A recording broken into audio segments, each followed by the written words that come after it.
Maurice Kamto. Maurice est un ami, brillant juriste.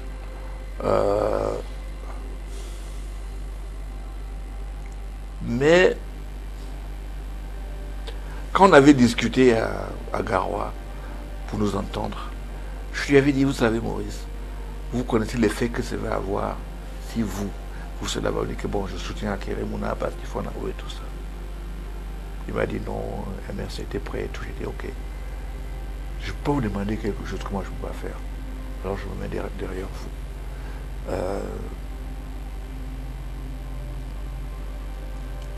Je n'ai jamais compris pourquoi il n'est pas allé aux élections.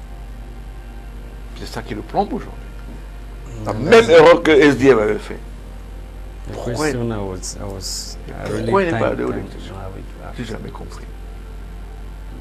Parce que c'est le code électoral, mais on n'a pas changé.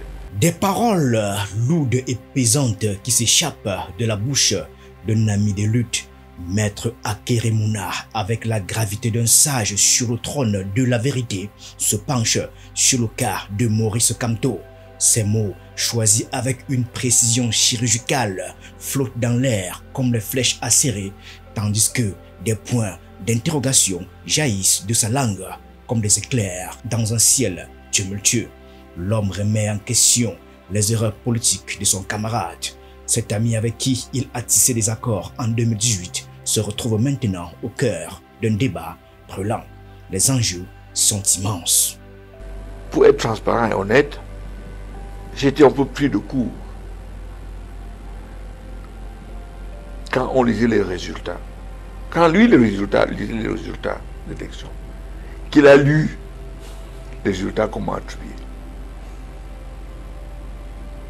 J'aurais espéré qu'il aurait protesté cela. Parce qu'il savait très bien que dans certains coins, on avait enlevé le bulletin, dans d'autres, on n'avait pas enlevé. Ils avaient déclaré ouvertement, on dit que non, c'est trop tard, tout ça. C'est parce que les scores étaient déjà préalés. Donc, voilà. Mais soit, je pense que le problème des partis politiques, c'est que c'est une machine assez lourde et compliquée et complexe.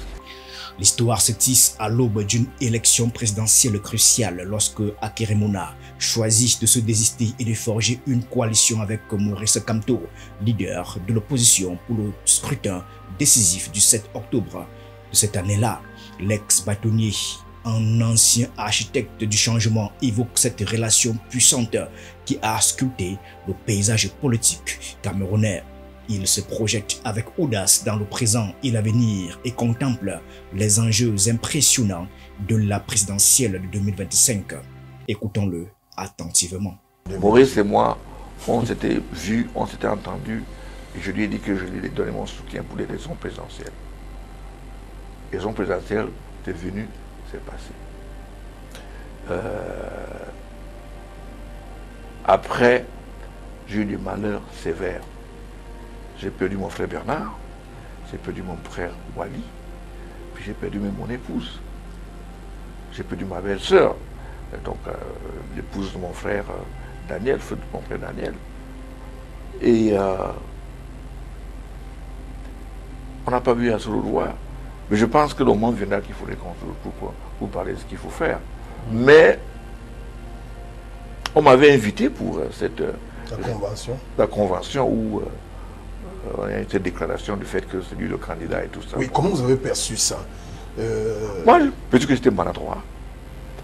Mais ça, c'est une vie politique des groupes politiciens. Hein. Une maladresse pour d'autres, moi, parce que je vois mal. Je n'étais pas là, mais même si j'étais là, je n'allais pas y aller. Ouais,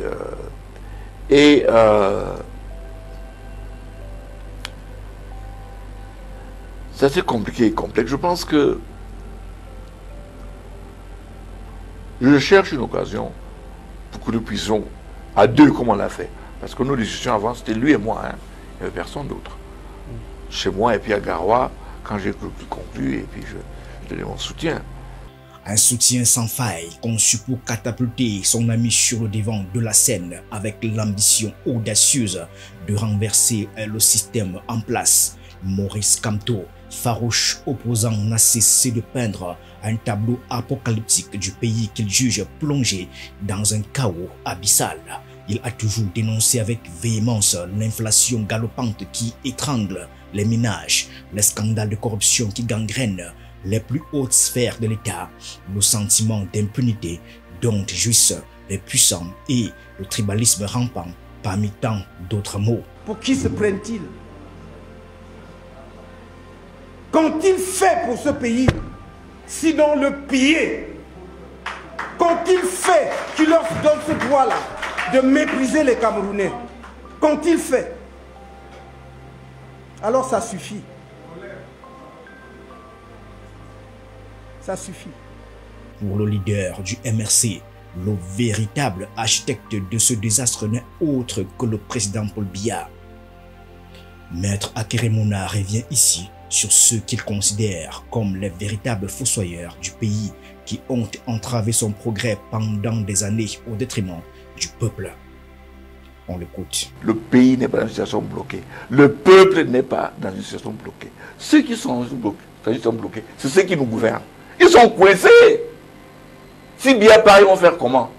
Ils se hutent entre eux. Est-ce qu'on prend son fils? Est-ce qu'il peut... Mais c'est pas vrai. C'est eux qui sont dans une situation bloquée. Parce que le départ d'un champion, par sa volonté ou par la volonté de Dieu, est éminent. Ils vont faire comment? Ce sont eux qui ont bloqué. Qui sont bloqués. Les citoyens, on a des choix. On continue. Je peux mourir demain. Il y a un autre jeune qui va se lever. Donc, on n'est pas bloqué. C'est ceux qui veulent contrôler, qui ont la même mise, qui ont leur genou sur le cou des Camerounais. Ce sont eux qui sont bloqués. Et je leur souhaite bonne chance. Cet homme politique ardent se déclare prêt à se battre pour le bien-être de sa patrie et à mettre un terme à sa spirale infernale. Avec détermination, Akérémouna souhaite mettre sa vaste expérience au service de son pays pour orchestrer un changement monumental en 2025. Maître Akérémouna. Je suis prêt à œuvrer pour que cette situation triste s'arrête. C'est-à-dire? Ça veut dire que soit par moi-même, par une certaine expérience, soit par des groupes de gens qui estiment que quelqu'un d'autre peut le faire. Parce qu'on ne peut pas y aller tout seul. On ne doit pas y aller tout seul. On ne doit pas y aller tout seul. Il faut qu'à un moment donné, on se dit le pays avant moi-même. Batouni Akérémouna, on veut savoir, vous êtes prêt à intégrer un gouvernement de transition ou alors à diriger vous-même le Cameroun? Gouvernement de transition, géré par qui? J'ai déjà été proposé, on m'a déjà proposé dans le gouvernement. People are declaring themselves already leaders. Yeah, that's their problem. That's their problem. Would I canvass to be a candidate? Yes, I will. I'm doing that. I'm talking to many leaders. Je chercherai à être. Pourquoi? Je ne pense pas que je suis prédestiné parce que je suis le fils d'eux. Mais je pense que la somme totale des expériences que j'ai eues, et pour ça je remercie Dieu. Et quand même, quand je regarde ça, je dis c'est pas vrai. Je travaille dans la gouvernance, dans tous les secteurs, à l'Union africaine, à la Banque africaine du développement, à la Banque mondiale, et puis à l'AMC, c'est gouvernance des pays. Donc, c'est-à-dire quand je vois un problème, je dis mince, voilà ce qu'il faut faire. Un CV aussi long que l'encyclopédie elle-même, pourtant ignoré par son propre pays. Rappelons-nous, le 30 septembre 2019, Yaoundé accueillait le grand dialogue national, censé être la réponse décisive du gouvernement à une crise anglophone qui a, en l'espace de 4 années, causé des milliers de morts et déraciné plus de 700 000 personnes. Depuis le début de cette tourmente, l'idée d'un dialogue a été prônée sans succès retentissant par les partis d'opposition, la société civile et les partenaires internationaux du Cameroun. Akérémouna ne peut que déplorer que, malgré sa vaste expérience et ses origines ancrées dans l'une des régions touchées par la crise, il n'ait pas été consulté pour apporter des solutions. Il revient ici sur les péripéties rocambolesques qui ont émaillé la tenue de ce grand dialogue national. On l'écoute une fois de plus. Les problèmes anglophones, nord-ouest et sud-ouest, c'est un problème triste. Personne ne m'a jamais appelé pour me demander. Bon, vous êtes quelqu'un qui a vécu tous les étapes. Mais peut-être même dans les archives de votre père. Comment voyez-vous ce problème? C'est pour ça que je suis sorti du grand débat. Exactement. Ouais, je suis sorti de là parce que c'était... It was a farce. Moi, avocat de plus de 40 ans d'ancienneté, je vais aller m'asseoir dans une salle, je n'ai pas la parole, les gens vont se lever parler, et quand ça m'a fait mal, c'est quand on a hué le sultan Boumboutoua. Parce qu'il a seulement demandé la limitation des mandats. Il a été hué par les gens assis dans un coin spécifique de la salle. Ils ont aussi hué Frundi. C'était programmé que certaines personnes, quand on va les huer, ils ne pourront plus parler. Je suis parti. Voilà pourquoi 2025 s'annonce comme l'année de charnière pour un bouleversement des régimes et une résolution des conflits qui rongent le Cameroun. Et la clé de ce changement pourrait bien résider dans une coalition de l'opposition. Mais hélas, tous aspirent à succéder à Paul Biya et aucun n'est prêt à se ranger derrière l'autre pour envisager une véritable alternance à la tête du Cameroun. À quelques mois de l'élection présidentielle d'octobre 2025, le chef de l'État sortant, solidement ancré aux commandes, ne montre aucune intention de passer le flambeau. Face à lui, ses opposants se livrent déjà à des luttes internes sur la stratégie à adopter pour contrer ce président patriarche qui semble être le candidat tout désigné du Rassemblement démocratique du peuple camerounais, le RDPC. Les opposants oscillent entre la promotion d'une transition avant le scrutin et la tentative de forger une alliance électorale pour 2025. Il y aura un changement. Le seul problème, on va pour parler de loi électorale et tout ça. Le problème qu'on a, c'est financier. Il y a plus de 25 000 bureaux de vote. Si vous mettez 4 personnes par bureau de vote, on est à 100 000 personnes. Vous allez financer, vous allez former des gens là comment? Ces partis qui ont participé, demandez-leur combien de bureaux de vote ils ont couverts. Donc une coalition s'impose. Donc il faut un sursaut de nos consciences. Il faut coaliser pour une stratégie gagnante. C'est ainsi que 8 figures emblématiques mêlant politiciens et membres de la société civile ont décidé d'unir leurs forces pour rédiger et signer le manifeste de la transition refondatrice au Cameroun.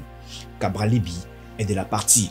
Ensemble, ils appellent à l'émergence d'une transition politique indispensable dans le pays, prônant des états généraux pour repenser les enjeux cruciaux et ouvrir des voies historiques inédites.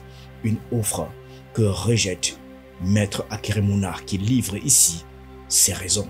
Je suis dans l'ATP à 2 groupes. Des gens qui ont signé le manifesto, que je n'ai pas signé, parce que bon, pour une raison simple, j'étais mal à l'aise de signer un manifesto où j'étais le seul anglophone. C'est simple que ça. Hein. Tout le monde là-dedans était francophone. Je dis, écoute quand même, hein. J'ai essayé d'amener mon petit frère Agbobala de signer. Bon, il n'a pas voulu. Bon, et je me suis dit, bon, ça c'est quand même un engagement politique. Je leur ai dit, écoutez, moi je suis très mal à l'aise qu'il y ait un document qui circule comme ça, dans le contexte camerounais, que je signe étant le seul anglophone. Est-ce que c'est ça qui vous a amené à mettre en place une autre plateforme? Je n'ai pas mis une autre plateforme qui là-bas a connotation beaucoup plus anglophone. Quelle est cette plateforme-là? Je n'ai pas le nom, c'est l'émission qui me... Which platform is it? We don't want to go into that. Probably there's something. Vous êtes favorable pour une candidature anglophone. On sait que vous avez réuni des gens autour de vous. Oui, je suis. But at the end of the day, it didn't happen. The platform. Yeah. Je pense que pour des raisons d'équité, il est temps de faire ressortir le fait qu'on est un pays bilingue à la base. Donc après 60 ans, il faudrait quand même qu'il y ait un anglophone. Mais que je ne deviens pas président anglophone parce que tu es anglophone. Tu deviens président anglophone parce que tu as les compétences, parce que tu peux faire ce travail.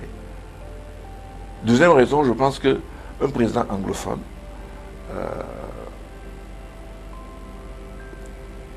pourrait plus facilement résoudre le problème du Nord-Ouest et du Sud-Ouest. Déjà en 1992, alors que le Cameroun s'apprêtait à vivre ses premières élections générales depuis le retour du multipartisme, l'opposition avait désigné le cardinal Christian Toumi comme figure de proue pour une période de transition. Mais dans un geste inattendu, le prélat avait alors décliné cette mission historique. C'est alors que Ni John Frounzi s'était retrouvé face à Paul Biya lors d'une élection tumultueuse qui mena le pays au bord du chaos et de la guerre civile. La dernière épopée pour présenter un candidat unique de l'opposition remonte à la présidentielle de 2004. À peine quelques jours avant le grand jour, Ni John Frounzi avait alors choisi de faire cavaler seul, balayant d'un revers de main l'idée de s'unir derrière la candidature d'Adamou Damjoya. Ces événements marquants devraient inciter l'opposition à réfléchir sérieusement pour 2025, car il est impératif qu'elle se regroupe pour remporter cette bataille décisive. Maître Akeremouna est prêt à apporter son soutien inestimable. Il serait impensable de laisser passer cette occasion en or. On va l'écouter une fois de plus. Tant que je pense que je peux faire quelque chose pour aider, je le ferai. À mes risques et périls. C'est ça, c'est un peu cela. C'est pas parce que c'est moi qui dois marquer le but, non. Il faut que je contribue. Si c'est la passe, ok. Si c'est moi qu'on fait la passe, ok. Mais il faut qu'on marque le but. Il faut qu'on marque le but. Pour le bonheur de tous. Quand ça entre, c'est tout le stade qui jase. Vous insistez sur le slogan du but, alors? Hein? Vous insistez sur le but? Oui. C'est ça. Notre but aujourd'hui, c'est qu'il y ait un changement. Que tous les Camerounais aient une chance. En politique, tout comme sur un terrain de football, chaque geste compte et chaque décision peut être le but décisif qui mène à la victoire. C'est peut-être ce qui justifie la prorogation des mandats de 180 députés de l'Assemblée nationale et des conseillers municipaux. Le calendrier électoral est ainsi chamboulé et les élections législatives et municipales prévues pour le début de l'année prochaine sont renvoyées en 2026 après la présidentielle d'octobre 2025.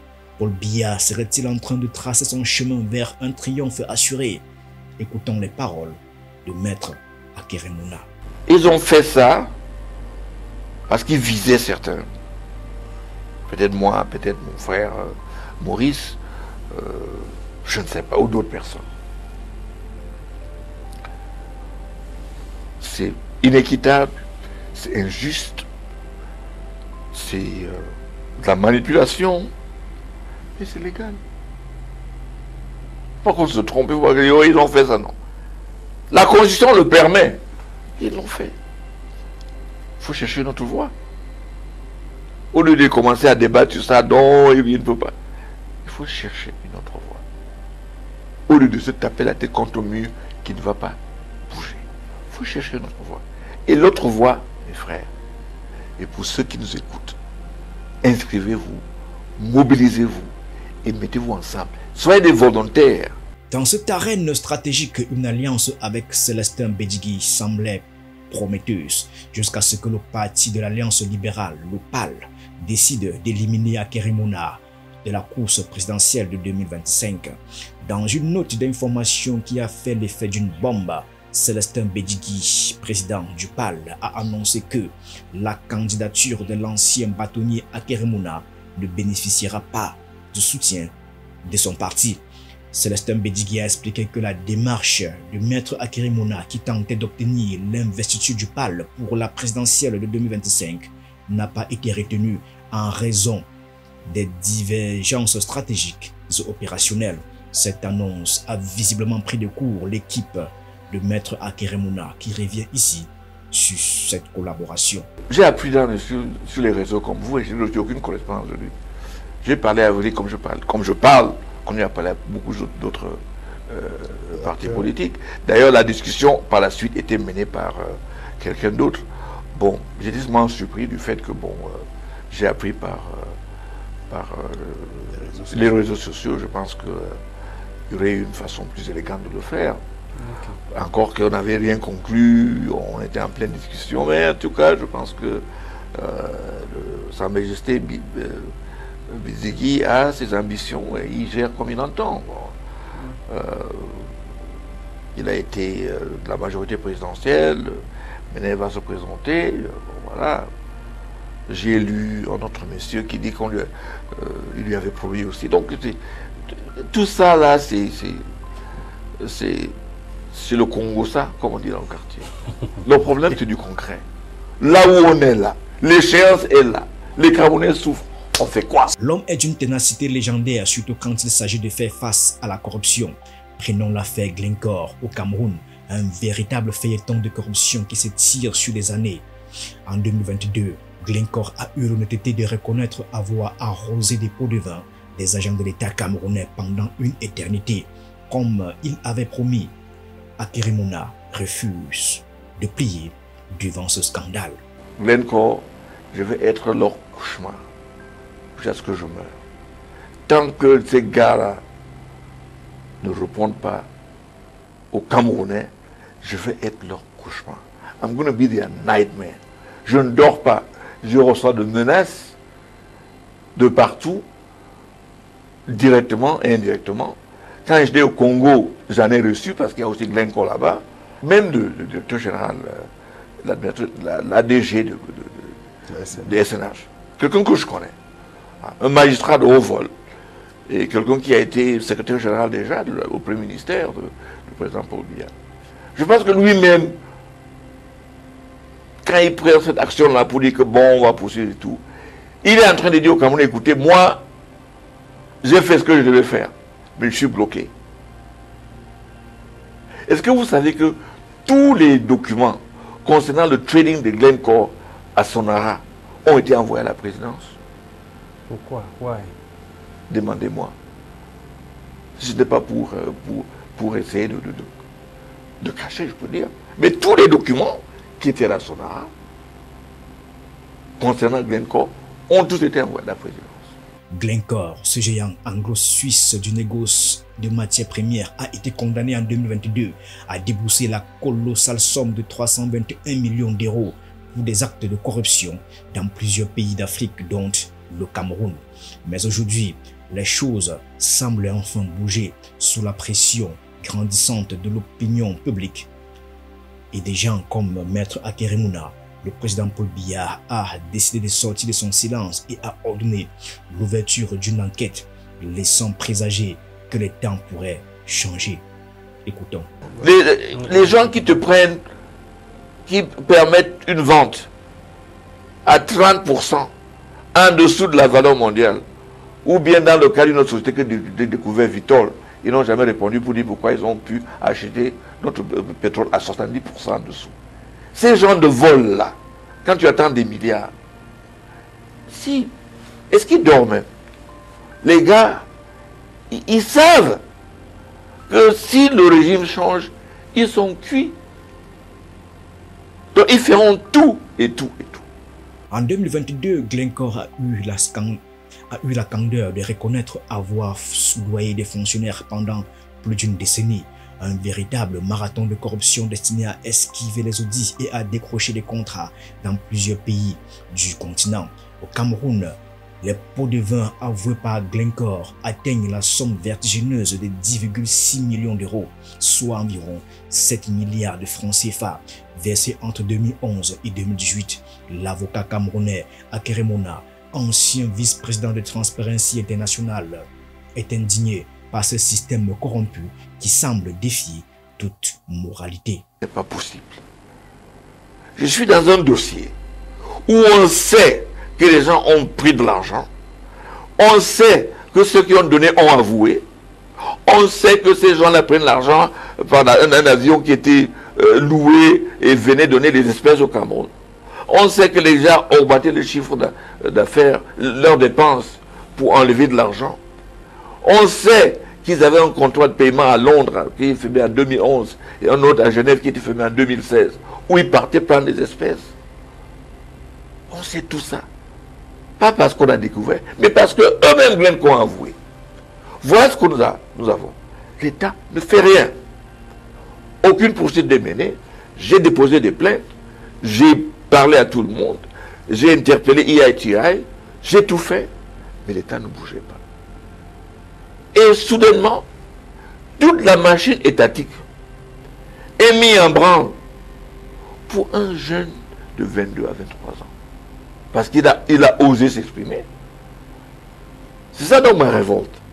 Maître Akérémouna revient ici sur l'affaire Junior Ngombe après une semaine de détention dans une cellule du secrétariat d'État à la défense, le 7 à Yaoundé, où il avait été transféré après son arrestation à Douala le 24 juillet par 3 individus se présentant comme des agents des services de renseignement. Junior Ngombe, un coiffeur de 23 ans et activiste sur les réseaux sociaux, notamment TikTok, a enfin retrouvé la liberté provisoire le mercredi 31 juillet dernier. Parce que j'étais en plein dans le dossier Glencore quand Paul m'appelle. J'étais écœuré et j'ai donc appelé sa mère, qui est en fait sa tante, et elle m'a confirmé. Et puis lundi, je suis allé au CED, j'ai demandé à le voir, je l'ai vu, il m'a expliqué sa situation et tout, et je me suis constitué de façon spontanée et j'ai exigé qu'on ne fasse pas de son cas un cas de... Certes, ça montre les problèmes qu'on a ici au Cameroun, point de vue des droits et libertés, mais dans ma tête, la chose à faire, c'est de le libérer. Il était courageux, il parlait bien, mais c'est traumatique aussi pour un enfant de cet âge-là, de se retrouver dans une cellule. Il m'a dit qu'il était bien traité, il n'y a pas de problème, il y avait une douche, il n'y avait pas vraiment de problème. Et je me suis attelé donc avec des autres confrères, donc, du collectif, je crois, SOP, ouais, à assurer qu'on pouvait le faire sortir. Et ça, on a réussi. L'affaire Glencore et l'affaire Junior Ngombe, comme bien d'autres affaires, sont des scandales récents qui font éclater au grand jour les failles béantes du Cameroun dirigées par Paul Biya depuis 1982. Fragilisé par une lutte acharnée entre clans autour du chef de l'État, il semblerait que la peur ait enfin changé de camp. Ces incidents m'attristent et me réjouissent. Me réjouissent dans la confirmation du fait que les gens ont peur. Il y a des gens au Cameroun qui ont peur de la suite. Et ça, c'est bien. Ça veut dire que les gens commencent à respecter, à avoir peur du peuple. Quand vous prenez un enfant de 22, 23 ans, il faut seulement avouer que vous avez peur. Vous avez peur. Et on a maintenant au Cameroun quelque chose qu'on n'a jamais vu. Un gouvernement divisé. Avant, c'était l'opposition. Maintenant, pour une fois, c'est clair. Les correspondantes, on voit qu'il y a des conflits entre des membres du gouvernement. On n'a jamais vu ça. Ça, ce sont des indices, en ce qui me concerne, qui montrent quelque chose qui ne va pas. Et je reviens à votre question. Vous avez... C'était à Neuf, je pense, parler de la code électorale. Oui. Ceux qui pensent que maintenant, là, où ils ont peur, où ils sont plus faibles, ils vont donc aller toucher le code électoral pour inventer l'opposition. Mais ils sont en train de rêver. Il faut mettre l'effort ailleurs. Donc, c'est pour ça que je pense que oui, bon, est-ce qu'ils vont le faire, est-ce qu'ils ne vont pas le faire? Ils vont jouer sur tous les textes pour donner l'avantage à l'État parti. Les signes sont aussi évidents qu'un soleil de plomb. Il est grand temps que le président de la République prenne un repos bien mérité. Akérémouna s'oppose fermement à ceux-là qui croient que Paul Biya doit se lancer dans un énième mandat, et pour cause, l'âge vénérable du chef de l'État ne peut plus être ignoré. L'amplitude du temps n'a aucune pitié pour la grandeur. Écoutons-le. Les gens qui disent qu'il faut que le président se représente, je pense qu'ils sont malhonnêtes et pas sincères.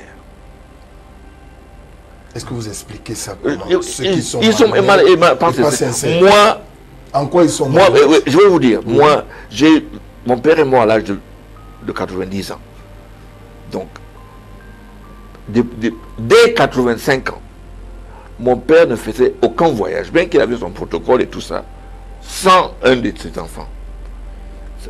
C'était soit moi, soit Bernard, soit mon frère Daniel, qui était présent. Et je sais ce que c'est. Ça veut dire quoi? Ça veut dire que, avant qu'il ne fasse son voyage, si c'est par voiture, je m'assure que je sais dans les endroits où on va s'arrêter pour qu'il aille aux toilettes. Quand on arrive quelque part et il veut prendre une douche, je vérifie tous les 5 minutes qu'il ne s'est pas endormi, tu vois? Donc, il y a tout ça. Et c'est le poids qu'il faut. Et le fait que vers la soirée, mais moi ne donne pas aussi bien que ça. Il commence à ne pas pouvoir reconnaître des gens. Regardez, Biden a 81 ans. Donc, les gars, s'ils savent, et ça les arrange quelque part. Et je peux me mettre ma main au feu qu'il y a plein de choses que les gars font dont le président n'est même pas au courant. Il exhorte le président à suivre l'exemple de Joe Biden, le président américain qui a choisi de céder son fauteuil présidentiel à un successeur pour profiter d'un nouveau souffle à la Maison Blanche. Si tu sais, vous devez avoir des parents qui ont un certain âge. Ils ont tendance à se fier aux décisions que les... Plus tu vieillis, tu demandes, je fais comment? Moi, à 72 ans, les gens pensent que j'étais vieux. Des fois, quand mon maître d'hôtel me dit, bon, je dis, c'est quelle chose, il me dit que celui-là, je dis, oh, bon, que je porte. Donc, si vous avez ces gens autour de vous qui disent que président, l'arrière-pays, le peuple ne fait que chanter votre nom. Et si vous partez comme ça, le Camerounais va être orphelin, ceci, cela, et le gars est là, vous avez une femme qui a 40 ans de moins que vous, c'est pas facile, hein, c'est pas facile. Mais, pour revenir à la phrase que vous avez prononcée tantôt, c'est à vous de prendre conscience, comme Biden l'a fait. Il a vu que ça n'allait pas, il a dit, je mets le pays avant moi-même, et je pars. Et je pense que là où on est, le président gagnerait à dire, écoutez, la récréation est finie, je vais m'assurer qu'on a une loi électorale qu'il faut, je vais m'assurer qu'il y ait des élections libres et transparentes, et qu'on va élire un président. Et je lui passe la torche. Ça, c'est une décision qu'il doit prendre. Mais un tel bouleversement est-il seulement envisageable au Cameroun? La réponse semble aussi complexe qu'un labyrinthe. Il est clair que le chef de l'État s'appuie sur des figures aussi rigides que Paul Atangandji, le redoutable architecte des troubles. Depuis son entrée au gouvernement en 2018, cet influent ministre de l'administration territoriale n'a cessé de gravir des échelons dans l'ombre de Paul Biya, multipliant des déclarations et gestes controversés. Certains n'hésitent pas à le qualifier de meilleur ministre du Cameroun. Écoutons donc le point de vue de Maître Akeremouna sur ce personnage fascinant au Cameroun. Il se dit que c'est le meilleur ministre du Cameroun. Peut-être c'est vrai. Ça ne dit pas beaucoup pour les autres ministres. Hein. Oui. Ouais, si quelqu'un dit que c'est le meilleur ministre du Cameroun, je dis ok. Ce que je voulais vous dire, c'est quoi? C'est ce que donc le ministre Marafa m'avait dit que il avait déconseillé la nomination de comme ministre. Some of his actions are not Parce que il disait qu'il aurait été incarcéré et tout ça. Et réponse du président Biya, que faites-vous de la présomption d'innocence?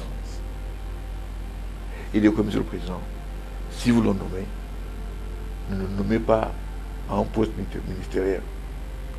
Vous verrez que son premier poste était chargé de mission, je pense, à la présidence. Je pense que c'est un bon ministre de RDPC. C'est tout ce que je peux vous dire. Destin du sort, il a occupé le même poste ministériel que Marafa qui déconseille sa nomination. Ouais, même poste qu'Aïssi Vodo, même poste qu'Enokoye, même poste que Namdjoui, que Andjetchoui. Je vous laisse comparer les personnages. Des hommes qui au fil des décennies ont non seulement préservé mais aussi glorifié les images du chef de l'État. Ces portraits, véritables répliques du temps, continuent de régner en maître dans les bureaux feutrés des ministres, des directeurs généraux, des politiciens et des magnats du business au Cameroun. Accrochées sur les murs des salles de conférence, ces photos immortalisent un temps où le président de la République, Paul Biya, était jeune et fringant. Pourtant, le chef de l'État a pris de l'âge, tandis que ces images demeurent éternellement juvéniles, figées dans le temps comme des statues vénérées.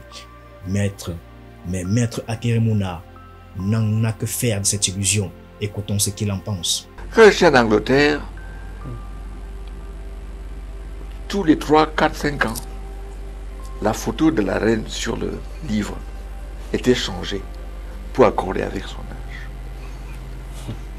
Quand je rentre dans le bureau et je vois une photo du président de 82, je pose la question, mais de qui se moque-t-on?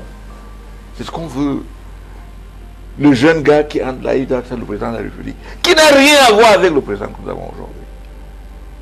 Ça, c'est le début de l'honnêteté. Pourquoi les gens peuvent insister de mettre la photo de quelqu'un d'il y a 40 ans, qui ne représente pas qui il est? Et quand on le voit, il y en a qui sont choqués. Tandis que s'il y a une évolution de l'âge, ben écoute, voilà donc. Chers abonnés, un immense merci pour avoir été à nos côtés dans ce récit passionnant. Votre fidélité est le carburant qui alimente notre passion et notre détermination. Préparez-vous à un nouveau rendez-vous palpitant pour une chronique qui promet encore d'être aussi enrichissante qu'une plongée dans les profondeurs de notre histoire collective, ici même sur notre chaîne YouTube.